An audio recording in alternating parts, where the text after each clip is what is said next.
鼓励另外一个人哦，欢迎另外一个人陆子君先生上场，谢谢。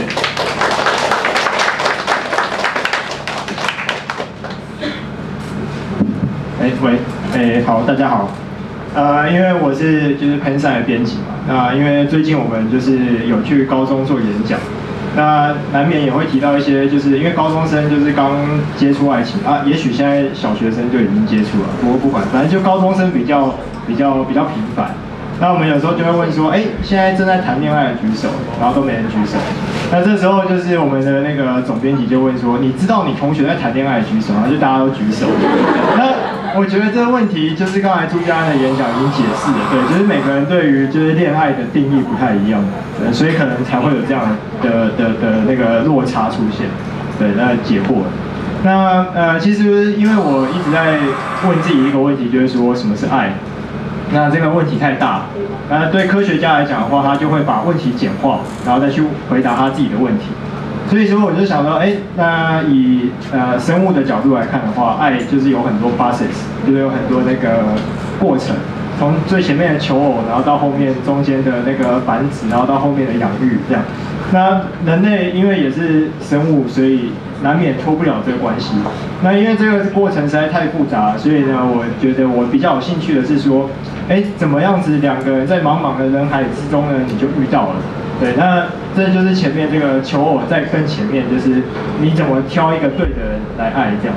因为我们跟那个浮游，你知道浮游吗？一种昆虫不太一样，我们没办法说就是大家在空中开那个银趴派对这样。对，所以说我们一定要挑一个人，然后你就跟他在一起。对，那在一起久了，你也就觉得说，总之你要挑对人就对了。这是我以前就是另外一个演讲在讲的。那今天我讲的这个是跟一个生物的现象，大家可能有听过，叫费洛蒙有关。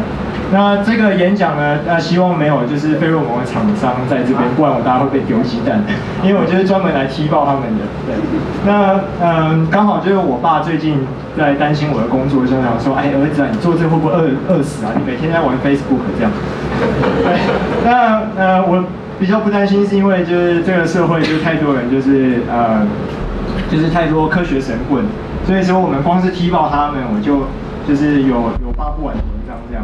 那其中一个就是很多人问我的就是费洛蒙，他们都问说，费洛蒙到底能不能让我增加魅力，让我去就是吸引朱家安注意我这样之类的，对，或者是说，我闻着朱家安的诡异的味道，会不会就迷上他了这样？对，那放心，这等一下你们听了就知道不会发生，所以不要恐慌。好，那因为谈恋爱嘛，就是刚才说的，就是你一定会被一个人吸引。然后我们平常被一个人吸引的时候，我们就是从几个感官去看。第一个就是眼睛，我们就看这个人长得对不对称，然后正不正这样。对，那个是因为对称性真的会影响，就是一个人，就是你会不会被另外一个人迷上。那另外一个就是那个耳朵，就是听到声音嘛，这个人的高音甜不甜，中音浑不浑厚，然后低音准不准这样。对，这是音响。可能音响迷会就是同意这一点。对，那再来就是鼻子嘛，鼻子就是闻味道，这个人闻起来有没有就是很像早上烤熟的吐司，然后就是着迷的，觉得有安全感这样。那鼻子这边呢，刚好跟今天讲的题目有一点点的重叠，就是等一下我再来讲为什么。那我们平常都会注意到这几个感官，可是我们会忽略掉一个叫做费洛蒙。那费洛蒙呢，在人类存不存在，我等一下再说。不过在其他动物身上已经都被找到了。那大家可能听过费洛蒙，可是不知道费洛蒙是什么。简单来说，它就是一种人跟人沟通的讯号，只是这个讯号它是透过化学分子，就像这个版画一样。所以说，有些人他分出了神秘的化学分子，然后这个人也分出了神秘的化学分子。那这个人他收到了那个人分出了化学分子，所以他们就知道说彼此在讲什么。对，那听起来很玄，很像超能力，对不对？所以就有人就叫他又叫他第六感。好，那因为其他的生物身上的费洛蒙都已经就是很多被研究，所以说有些科学家就在想说，那人会不会也有费洛蒙这件事情？好，那刚才讲说感官嘛，就一定有发出讯号，就一定会有接收讯号。所以说费洛蒙，我们接收费洛蒙的讯号是哪个感官呢？大家就要介绍一个很难念的名字。sorry， 先讲一下，就是其实费洛蒙它的功能很多，然后在用于男女沟通上的那个叫性费洛蒙。那当然，其他的费洛蒙也可以用在男女沟通上，比如说，很多研究是那个警戒费洛蒙，在比如说老鼠跟猫之间就很多这样的研究，就是说老鼠它闻到猫的尿的味道，它会视为一种警戒费洛蒙，所以它就会远离那个地方，这是警戒性。那另外一个是群聚费洛蒙，因为我研究的是昆虫里面很不讨喜的一个东西叫蟑螂，然后蟑螂它们很多都会聚在一起，让你更不讨喜，更不喜欢它这样。所以说它们为什么会聚在一起，就是因为它们有群聚费洛蒙。那他们会往那个群聚费洛蒙浓度高的地方，让这个浓度更高，然后吸引更多的讨厌的蟑螂来让你讨厌这样。然后再来就是这个领域费洛蒙，就是像狗嘛很爱撒尿，然后它就是标记自己的地盘，然后其他的狗闻到这个味道就说啊这个地方我不能去这样。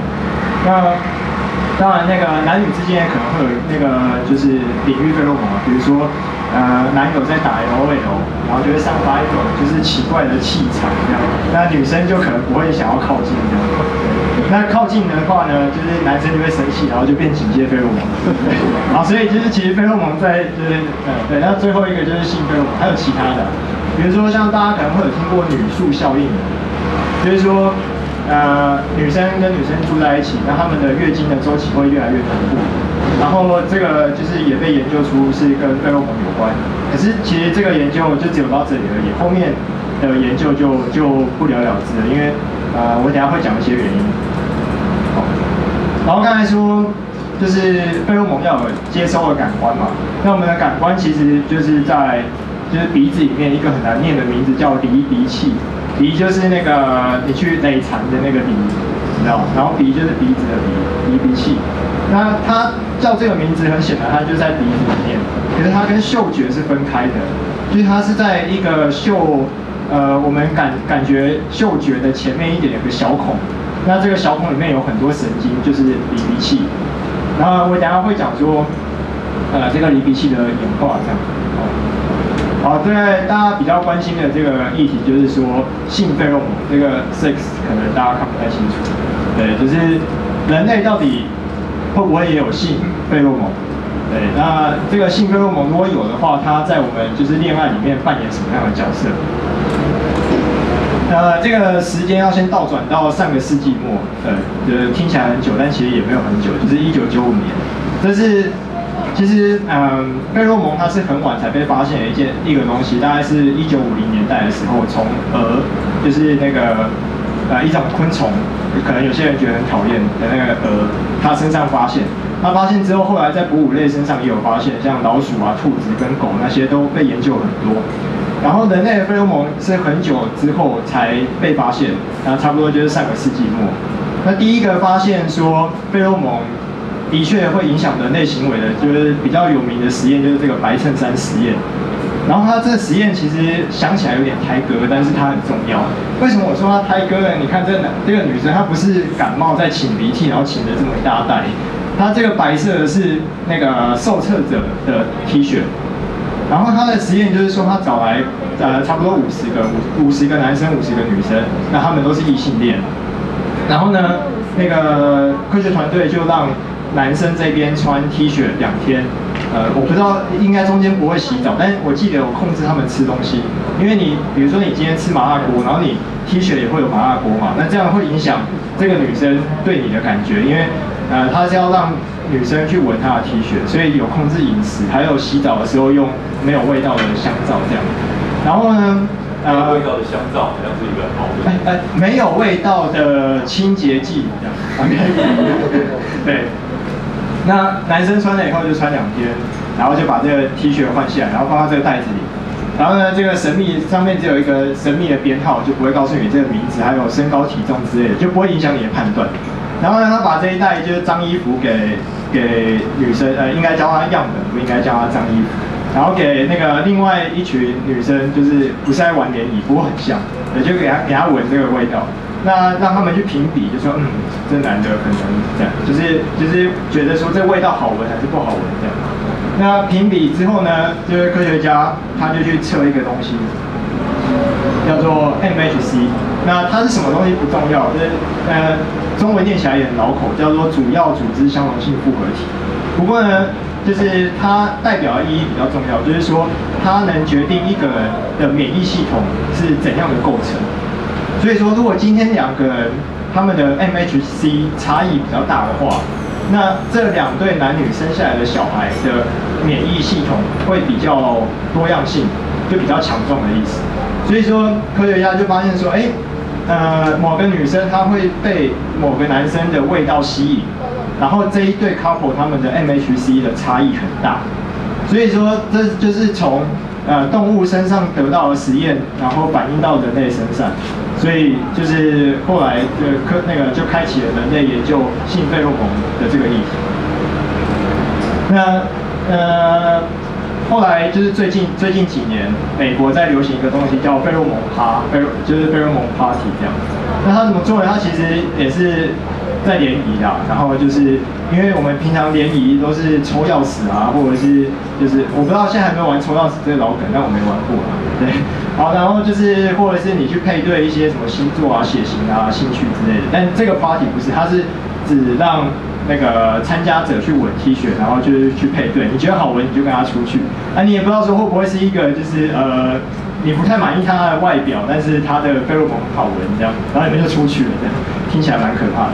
然后呢，你会说这个 party 听起来蛮有科学根据的啊，不过就是你知道啊，就是联谊的目的还是在联谊，对，有没有科学性或者是配对，这个就是另外一回事。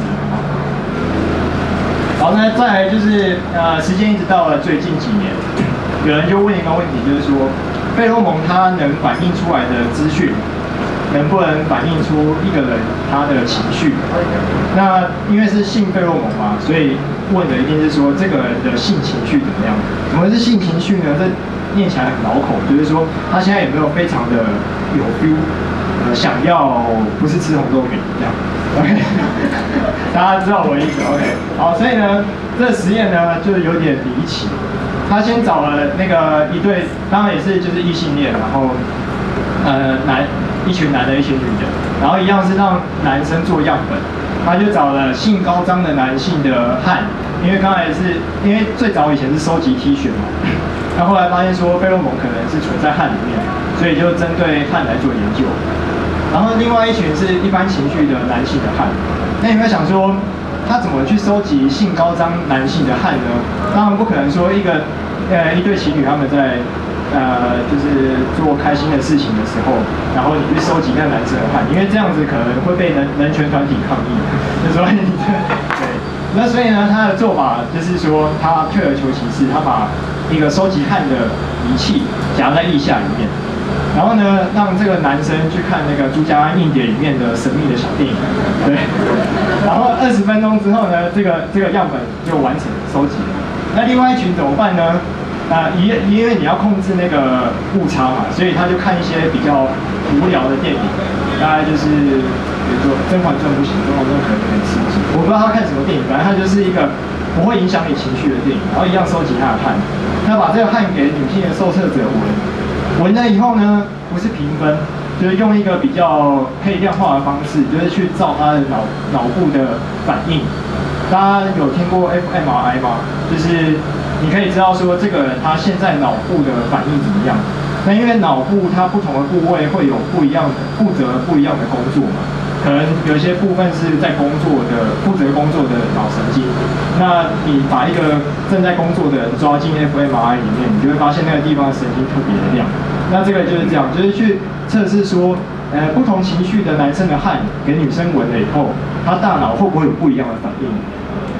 好，那结果就是这样，其实结果很简单，就是2个长条图，左边的这个是就是正在很想要很有 feel 的时候的男生的汗，然后右边是一般情绪的汗。然后呢，女生闻了以后，她的脑部会特别活跃的是这个就是性高涨男生的汗。好，所以就显示说，这种汗里面带有某种讯号，可以引起女生的不知道什么样的反应。那反应是在哪里呢？我就刚才有说，就是脑这么大嘛，不同区域有负责不同的事情。那特别会活跃的是2个区域，一个叫什么右眶额皮层，一个是右下丘脑，这不重要。重点是说呢，科学家研究出这结果，结果发现他不知道这个意义是什么。好，大家傻住了，对不对？我们科学家很无聊，在那边骗经费，对。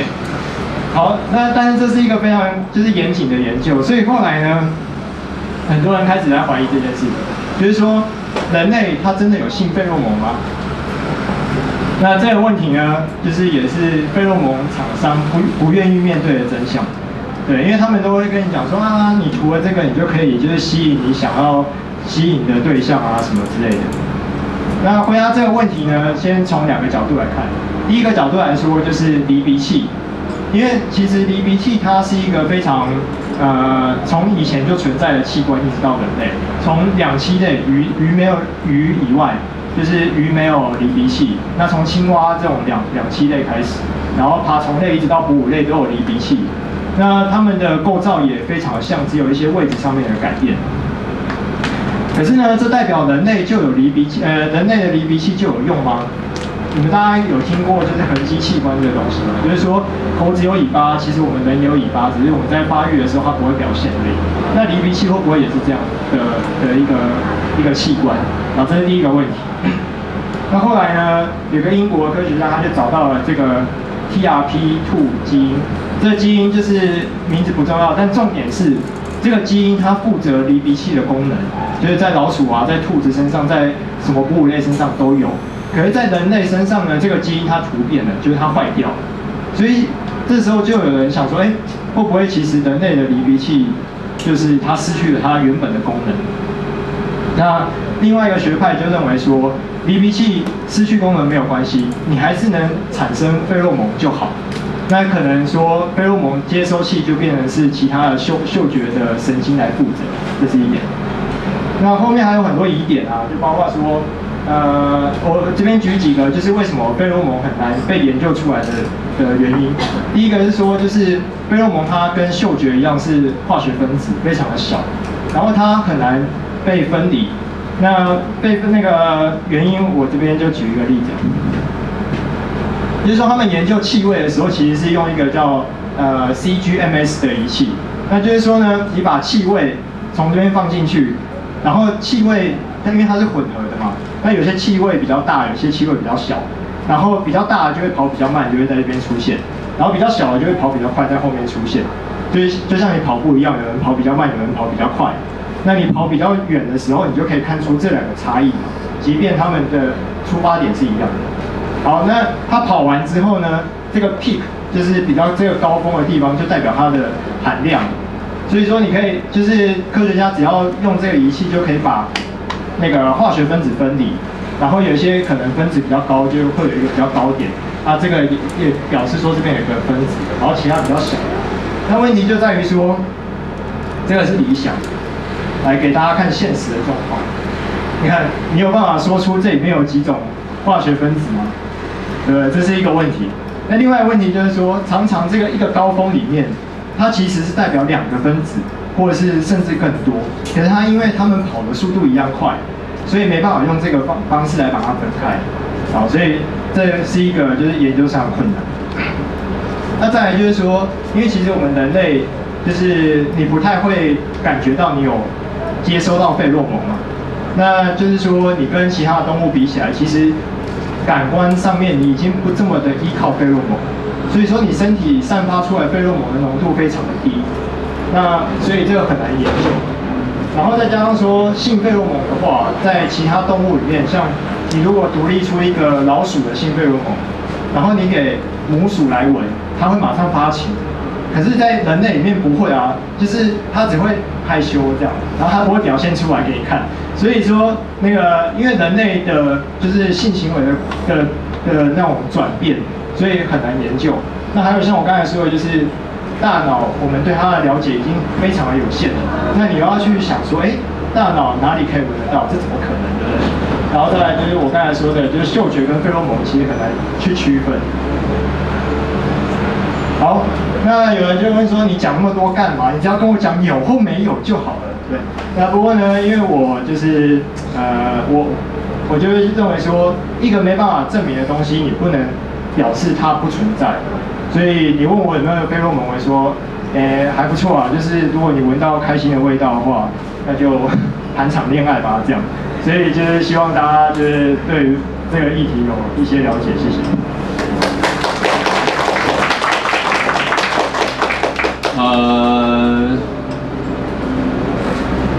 为什么会跟我们大嫂在一起？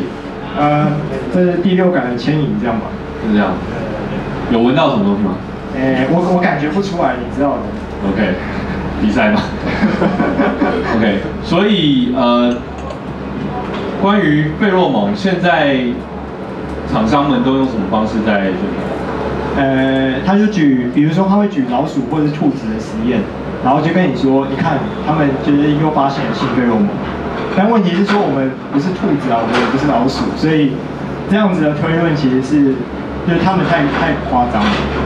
OK， 那台湾有做过这个 T 恤闻味道的实验吗？私底下的做我不知道啊，因为就是我觉得这个实验蛮没人性的，所以可能会被抗议。OK， 对，因为你闻一个臭衣服，我自己都受不了。那有些人他特别喜欢买那个其他人的内衣内裤的那种，然后特别喜欢闻那种原味的那种。你觉得这是算是一种？然后他会很兴奋。你觉得这算是一种他的基因这个就是比较正常的？因为有些因为虽然我们人都是人嘛，但是有些人会比较表现出他原始的状态，所以也许他那个基因的突变没有这么快。OK， 所以你分辨出来大嫂跟其他人的味道吗？如果要玩唐伯虎点秋香那个的话，我是不知道的，没测试过。OK， 有机会测试吗？应该没有机会。没机会，拜托不要。待会我们测试一下。闻不出来不是很巧吗？闻不出来很巧，就闻到你觉得是就爆这样子。结果发现不是。对，就是对。好，再次掌声鼓励一下，谢谢陆子君先生。